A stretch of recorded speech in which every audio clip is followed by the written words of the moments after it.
Next question है बच्चों, दूसरा प्रश्न 8.2 का मान ज्ञात कीजिए।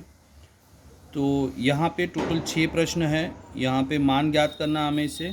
तो इस प्रश्न को हल करने के लिए बच्चों आपको एक त्रिकोणमितीय टेबल है, ट्रिग्नोमेट्रिक टेबल है, उसे मैं पहले बताता हूँ। उसका मान मालूम होना ज़रूरी है। sin 30 का मान क्या होता है, tan 45 का मान क्या होता है। तो सबसे पहले वो टेबल हम देखेंगे किस तरह से हमें उस मान को याद रखना है।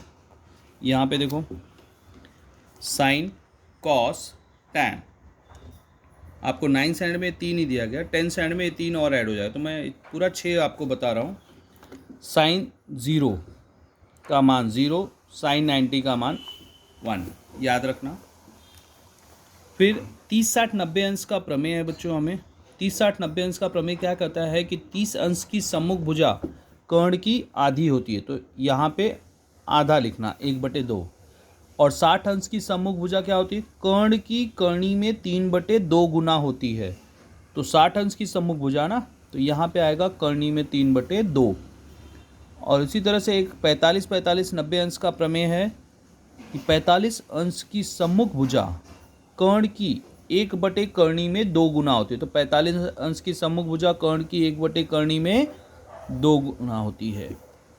तो अगर जब पहला लाइन हो गया, साइन थीटा का हो गया मान पूरा, तो कॉस, टैन, कॉट, सेक, कॉसेक सब आराम से हो जाए। तो पहले लाइन का बच्चों आपको याद रखना है।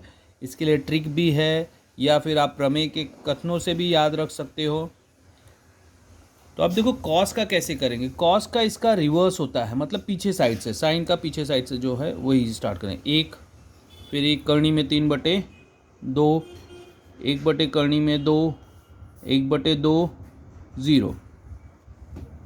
अब टैन का क्या होगा बच्चों, टैन का सूत्र है साइन थीटा बटे कॉस थीटा। तो टैन 0 क्या होगा, साइन 0 बटे कॉस 0। तो साइन 0 क्या है, 0, कॉस 0 क्या है, 1। तो 0/1, 0/1 क्या हो जाएगा, 0 होगा। 1/2 भागे करनी में 3/2, 2 2 कट जाएगा बच्चों, तो बचेगा क्या, 1/करनी में 3। ठीक उसी तरह से 1/करनी में 2 भागे 1/करनी में 2, मतलब साइन 45 बटे कॉस 45। तो करनी में 2, करनी में 2 कट जाएगा, बचेगा क्या, 1/1। 1/1 का मतलब क्या, 1 ही होगा। ठीक इसी तरह यहाँ पे tan 60 क्या होगा, साइन 60 बटे में कॉस 60। तो करनी में 3/2 बटे में 1/2, 2 2 कट जाएगा, बचेगा क्या, करनी में 3 बटे में 1, अर्थात करनी में 3। फिर tan 90 क्या हो जाएगा, साइन 90 बटे कॉस 90।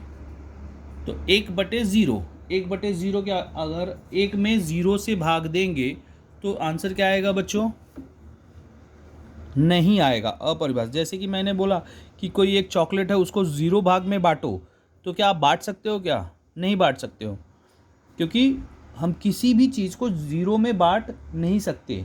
तो किसी भी संख्या को हम 0 से डिवाइड नहीं कर सकते, 0 से भाग नहीं दे सकते। अगर आप कैलकुलेटर में भी 1/0 करोगे तो ई लिख के आता है, एरर। तो 1/0 अगर हर में 0 है तो भाग नहीं जाएगा, तो इसे हम लिखते हैं अपरिभाषित। ओके। अब कॉट का क्या हो जाएगा, ये तीनों समझ में आ गया बच्चों। 9th में आपको इन्हीं तीनों का यूज़ है।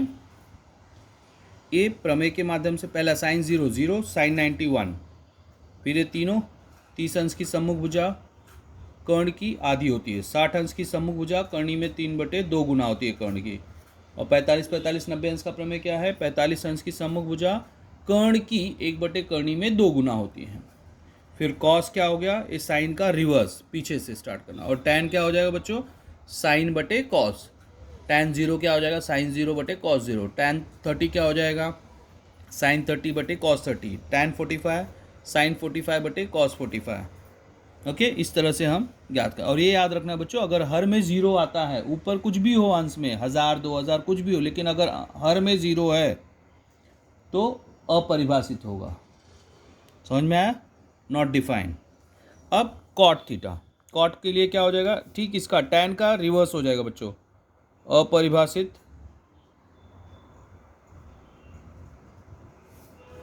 फिर करनी में 3, 1, 1/करनी में 3, 0। ये हो गया कॉट का। अब सेक का क्या हो जाएगा बच्चों, कॉस का उल्टा। सेक या कॉस का उल्टा होता है ना, कॉस क्या होता है, संलग्न भुजा बटे कर्ण। सेक क्या होता है, कर्ण बटे संलग्न भुजा। तो इसका भी ये उल्टा हो जाएगा, 1/1 का उल्टा 1/1 ही होगा।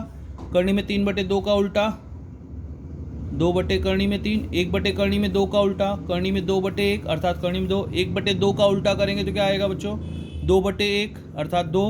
अब ये क्या है, 0 है, यहाँ पे बटे 1 हो सकता है, 0/1 को उल्टा करेंगे 1/0।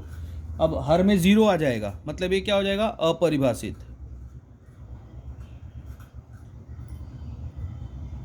फिर कोसेक क्या हो जाएगा बच्चों, इसका रिवर्स, सेक का रिवर्स होगा, अपरिभाषित।